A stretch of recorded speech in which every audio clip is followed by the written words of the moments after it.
Hello everyone, I'm back. This is Janice, and I'm going to do a tutorial on kind of this card and this card put together. Okay, it's the same papers, and I'll probably, I guess this wasn't dry when I was handling it. Fell off. It's going to be these two cards put together. The two ideas put together. Okay, I had some white. I know this is cream, but we're going to change this to match this, and I'll show you how you can do this. This is just white paper cut to 4 1/4, and it's just an 8 1/2 piece of, 8 1/2 by 11 paper. I just cut it down to 4 1/4, and it's going to be a square gatefold card. I'm going to show you how to do that. I need to get my scoreboard.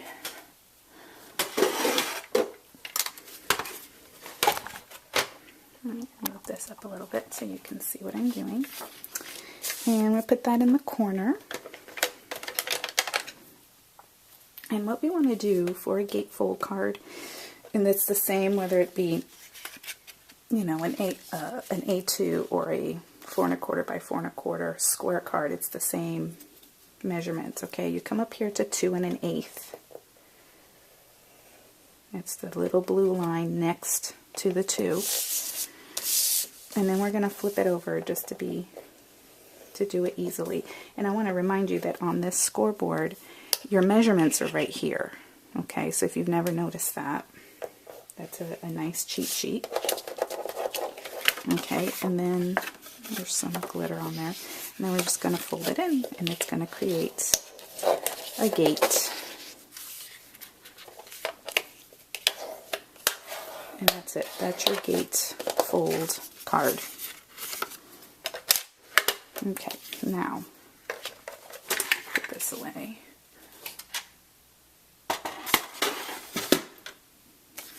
Now to make this more creamy brown looking, or beigey color. And the only reason I used the white was because I had a scrap from that card class that I did from when we were playing around. I'm going to take old paper, and antique linen would probably work too, or any stamp pad that you have that is kind of a cream color. And I'm just going to go ahead and do the edges because the inside is not going to show because we're going to put some paper layers.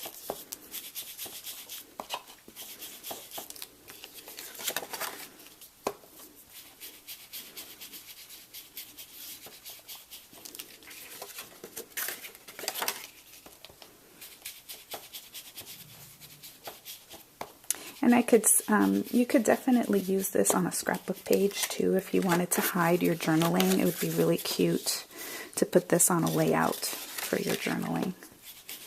Okay, so see?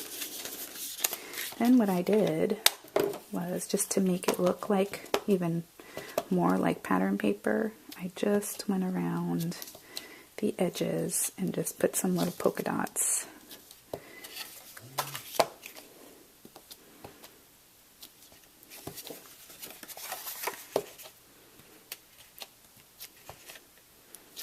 It's doing it quickly and kind of haphazardly. Okay. Alright, so now I'm going to take our pattern paper. Again, these are scraps.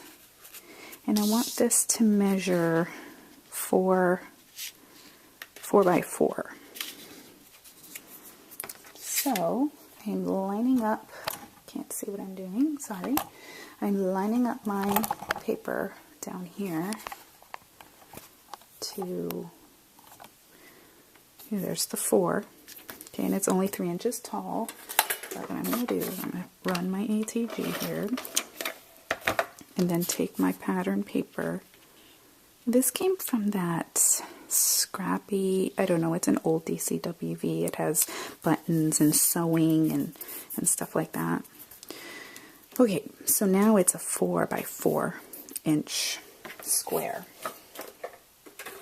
Okay, and that's how I did this one. See? Okay, but now, because this is a gatefold card, we could just adhere it to this side and then it would open that way. But what I want to do is create a panel. And so what I need to do is cut this at 1 7/8. So I'll show you how I'm going to do that. And I'm looking for my paper trimmer. I'm really liking my Tonic paper trimmer, which, you know, if you've been watching my videos for a while, I got this on Blitsy a while back, and I am not sorry that I did, because I love it. It's huge, but I grabbed for it. I don't care that it's a pain to get it out. I wish I had a permanent spot for it. Okay, so I'm just lining it up at 1 7/8. I'm just going to trim it, and then I'm going to trim the next one, 1 7/8,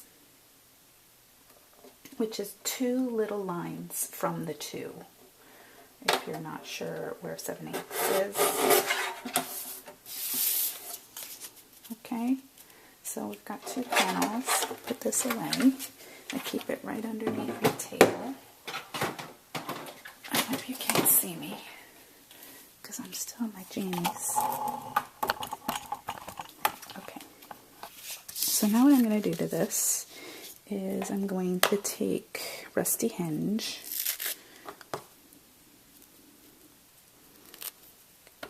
and I'm going to go, got to open it first, it doesn't work that way. I'm going to go around the entire panel.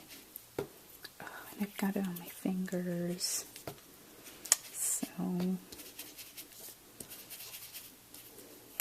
did I do that?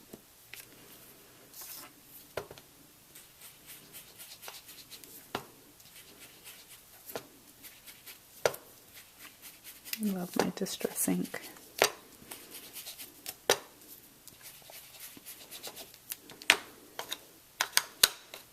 I'm wondering if Scrappy Boutique has gotten the distress markers in. I gotta ask my friend Robin. She frequents that store, so not that often. I'm not saying she's there all the time, so Jay, don't think I'm saying that. Okay, so see there? So now we've got the 2 panels there. And I'm trying to think how I want to do the blue ribbon.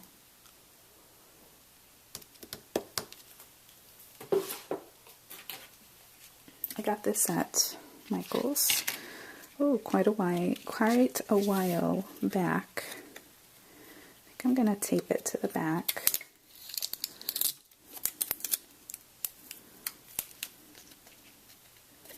And then cut. Oops, sorry. Trying to go quickly here. I don't want this to be a long video, and I only have 12 minutes in my memory.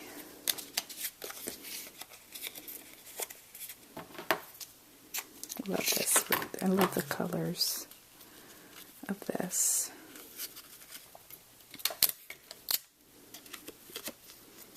I still need to do the stamping, so I don't know if I'm going to make it.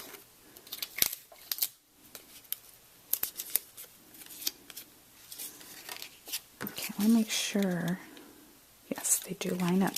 I'm lining up the patterns, and if it doesn't line up, that's okay, but since I remembered to check it, I'm just going to take my ATG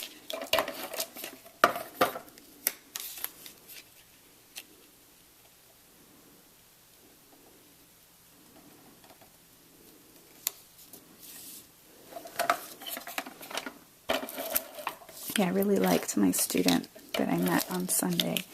She is so nice, and she I mean, I could just see becoming good friends with her. She's really nice. All right. So there. Okay. Now what we need to do is take our little piece here, and what I did was stamp it just normal.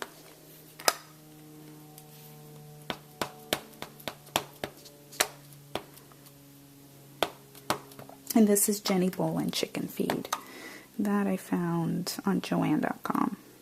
We don't carry that in our Michael's store. Okay, and then I want to line up, thanks ever so much here. I don't think I'm going to add, well, I'm not going to have time in the video to show you the butterfly cut out, but I stamped that same butterfly and then cut it out so that it could be dimensional. So I'm just going to stamp thanks ever so much.